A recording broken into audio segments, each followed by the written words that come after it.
Hello বন্ধুরা, কেমন আছো তোমরা সকলে? আশা করছি সকলে ভালো আছো। তো আমার ছোট্ট পরিবারে তোমাদের সকলকে ওয়েলকাম। তো আজ আমি সবজি থেকে শুরু করলাম। তো দেখো, সবজি নিয়ে নিয়েছি, সবজি কলা, ডাঁটা, ঢেঁড়স, আলু, পটল। তো আমি আজ যা যা রান্না করব সেটাই তোমাদের সাথে শেয়ার করব।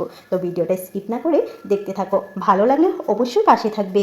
আর তোমরা যদি এইভাবে কেউ রান্না করে থাকো অবশ্যই কমেন্টে বলবে। তো দেখো, যাই হোক, আমি এক এক করে প্রত্যেকটা সবজি আমি কেটে নিলাম। তো কাল ভীষণ ঝড় বৃষ্টি হয়েছে, পুস্ত করব রেখেছি। দেখো, সর্ষে আর ভিজিয়ে রেখেছি, কিন্তু কারেন্ট নেই। জানি না কী করে শিলনোড়াটা মানে বাটা হয় না, ধার নেই। তো এদিকে আমি পটল কেটে রেখেছি পুস্তর জন্য, আর ঢেঁড়স আমি ভাজার জন্য ধুয়ে তারপর কাটবো। তো আমি ঢেঁড়সটা ভালো করে ধুয়ে নিলাম, যেহেতু বালু থাকে, অল্প বাজার থেকে কিনে আনা হয়, তুলে বালি বহু থাকে, তার জন্য এক এক করে আমি ঢেঁড়সগুলো আমি কেটে নিলাম। তো দেখো, তারপর আমি নিয়ে নিলাম জিরে, গরম মশলা যে এলাচ, দারচিনি, লং, তারপর গোলমরিচ, যা যা আছে সব নিয়ে এটাকে আমি গুঁড়ো করে নিব ভেজে। তারপর এদিকে চলে রান্না করবো সবজি কলা, আলু, ডাঁটা, এগুলো আমি ভালো করে সিদ্ধ করে নিয়েছি। তো এগুলো দিয়ে একটা তরকারি করব। আর এখানে পটল এবং আলু পোস্তর জন্য। তো ঢেঁড়সটা আমি ভেজে নিয়েছি, তো ভাজা প্রায় আমার হয়ে এসেছে। এদিকে দেখো, বললাম না কালকে অনেক ঝড় বৃষ্টি হয়েছে, তার জন্য কারেন্ট নেই, তার জন্য আমি থেতলে নিয়েছি। যাই বলো তোমরা, থেতলে নিয়েছি সর্ষেগুলো। তো এইবার এদিকে আমি পটলগুলো ভাজিতে বসিয়ে দিলাম। আবার এদিকে সবজি কলাগুলো আমি চেটকে নিলাম। এখানে অল্প বেসন দিয়ে দিলাম, চাউলগুলো দিয়ে দিলাম, অল্প পরিমাণ জিরে গুঁড়ো, তারপর হলুদ দিয়ে দিলাম, তারপর দুধের সর দিয়ে দিলাম। তো এইটাকে আমি এমনভাবে একটা একটা করে ডো বানিয়ে নিলাম। তো এটা আমি তেলে ভেজে নেব, অবশ্যই দেখতে পাবে। তো দেখো, মিডিয়াম সাইজ বানিয়েছি, যেহেতু ক্যামেরাটা পাশে থেকে ধরেছি তার জন্য দেখতে বড় বড় লাগছে।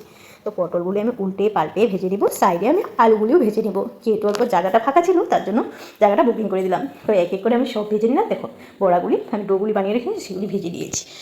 তো তোমরা এভাবে কে কে বানাও অবশ্যই কমেন্টে বলবে এভাবে বানালে। আর ভিডিওটা ভালো লাগলে কিন্তু পাশে থেকো, একটা কমেন্ট করে দিও। তো যাই হোক, আমি সোমবাসে সব ফোড়ন দিয়ে আমি আলুগুলি দিয়ে দিলাম। তো আলুগুলি অল্প ভাজা হলে সেখানে আমি ডাঁটাগুলো দিয়ে দিব। ডাঁটাগুলো যেহেতু আগে থেকে ভাজা ছিল তার জন্য অল্প লেটে দিলাম।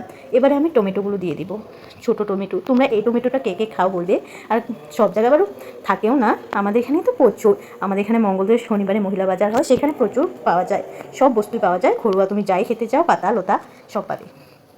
তো যাই হোক, এগুলো আমি ভালো করে কষিয়ে, দেখো কাজুটা আমি অল্প থেতলে রেখেছি, যেহেতু আজ তো জানোই বললামই কারেন্ট ছিল না, তার জন্য দেখো আমার কষানো হয়ে গেছে তরকারি। এবারে আমি পরিমাণ মতো জল দিয়ে দিব। তো দেখো, জল দিয়ে নাড়িয়ে অল্প ঢাকনা দিয়ে দেবো। ঢাকনা দেওয়ার পর দেখো ফুটে এসেছে যখন, তখন আমি অল্প গরম মশলা অ্যাড করে দিলাম, তারপর লঙ্কা গুঁড়ো দিয়ে দিলাম কালারের জন্য। এবারে আমি ভেজে রাখা বড়াগুলো দিয়ে দিলাম, সবজি কলার বড়াগুলি। তো তোমরা এভাবে কে কে বড়া বানিয়ে তরকারি খাও অবশ্যই কমেন্ট সেকশনে বলবে, ভালো লাগলে পাশে থেকো। দেখো, এটা আমি ভেজে রাখা জিরে গুঁড়োটা দিয়ে দিলাম। জিরে গুঁড়োটা দিয়ে অল্প ঢেকে আমি, দেখো আমার তরকারি হয়ে গেছে। এটা সবজি কলা, টমেটো, ডাঁটা, আলু দিয়ে একটা রেসিপি। তো যাই হোক, এভাবে কে কে বানায় অবশ্যই বলবে। এইদিকে আমি কড়াই আবারও বসিয়ে দিলাম পটল পোস্তার জন্য। যেহেতু আজ নিরামিষ, তার জন্য পেঁয়াজ রসুন কিছুই আমরা ইউজ করতে পারবো না। তার জন্য আমি ফোড়ন দিয়ে, তেজপাতা, লঙ্কা দিয়ে আমি বসিয়ে দিলাম। তাতে আমি জিরা গুঁড়ো, হলুদ, লবণ দিয়ে ভালো করে ভেজে নেব। যেহেতু আগে থেকে ভাজা ছিল, তো ভালো করে ভাজতে হবে না, জাস্ট মশলাটা যেহেতু গুঁড়া, তার জন্য অল্প ভেজে নিতে হবে। তো এবারে আমি পরিমাণ মতো জল দিয়ে দিয়েছি। দেখো, সর্ষেগুলো তো ভালো করে হয়নি, যেহেতু থেতলেছি। তো যাই হোক, ভেজে রাখা মশলাটাও দিয়ে দিলাম, কয়েকটা কিশমিশ দিয়ে দিলাম, পরিমাণ মতো চিনি দিয়ে দিলাম, অল্প চিনি দিয়ে দিলাম। তো দেখো, ফুটে এসেছে আমার পটল পোস্ত, খেতে কিন্তু ভালোই হয়েছে। তো কে কীভাবে বানা অবশ্যই বলবে। ভিডিওটা ভালো লাগলে পাশে থেকো। আমার পরিবারে তোমাদের সব